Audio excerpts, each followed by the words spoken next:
எல்லாருக்கும் நமஸ்காரம். நான் நாமகிரி சௌந்தரராஜன். இன்னைக்கு 47வது தசகம் நாராயணியத்தில் பார்க்கலாம். உரலில் கட்டுண்ட கண்ணன். கிருஷ்ணா, ஒரு சமயம் தயிர் கடைந்து கொண்டிருக்கும் தாயாரிடம் பால் குடிக்க விருப்பமுற்று அவள் மடியில் அமர்ந்து தயிரை கடைவதை நிறுத்தி பால் குடித்தீர்கள்.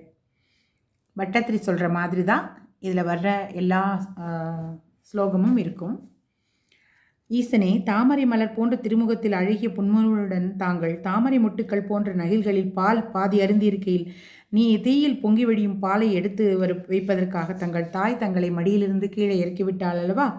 தேவனே, பால் அருந்தி இருக்கையில் மனமாற முழுமையாக அருந்தி முடிக்காத நிலையில் ஏற்பட்ட தடங்கலினால் சினம் கொண்ட தாங்கள் செய்வதறியாது மத்தை எடுத்து தயிர் சட்டியை உடைத்தீர்கள்.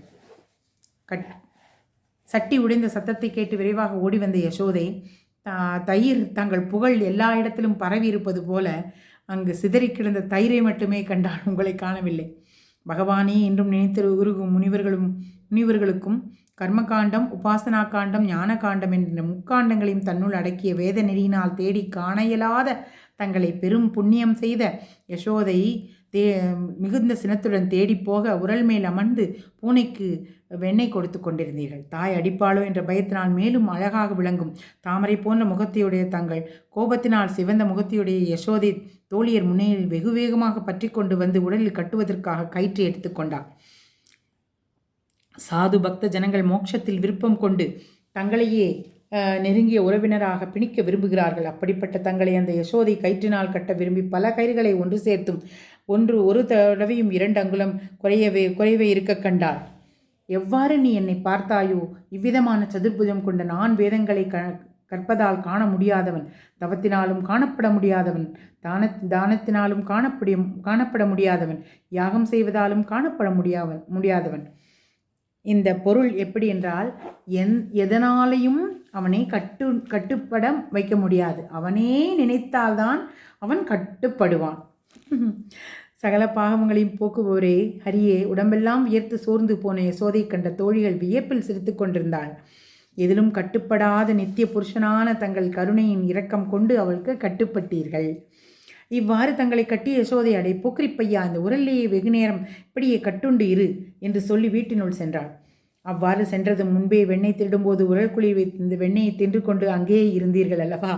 பிரபுவே குருவாயிரப்பா, பாசமில்லாதவர்களால் மட்டுமே எளிதாக அடையக்கூடிய தாங்கள் பாசத்தை கையில் கொண்ட அந்த யசோதையால் எப்படி கட்டப்பட்டீர்கள் என்று இவ்வாறு தேவர்களால் துதிக்கப்பட்ட தாங்கள் என்னை நோயிலிருந்து விடுபட வைப்பீர்களாக என்று பட்டத்திரி சொல்கிறார்.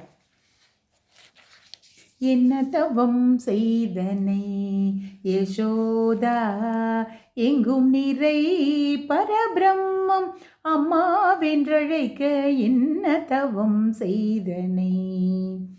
7 புவனங்கள் படைத்தவனை, 7 புவனங்கள் படைத்தவனை கையிலேந்தி தாலாட்டி சீராட்டி பாலூட்ட என்ன தவம் செய்தனை.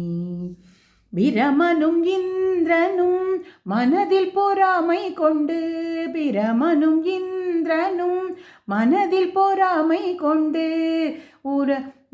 உரலில் கட்டி வாய்ப்பொத்தி கெஞ்ச வைத்தாய் தாயே.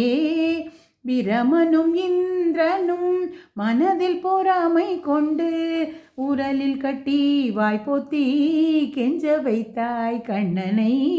உரலில் கட்டி வாய்ப்பொத்தி கெஞ்ச வைத்தாய் தாயே, என்ன தவம் செய்தனை யசோதா, எங்கும் நிறை பரபிரம்மம் அம்மாவென்றழைக்க என்ன தவம் செய்தனை. ரொம்ப ரொம்ப பெருமையாக இருக்கு இல்லையா?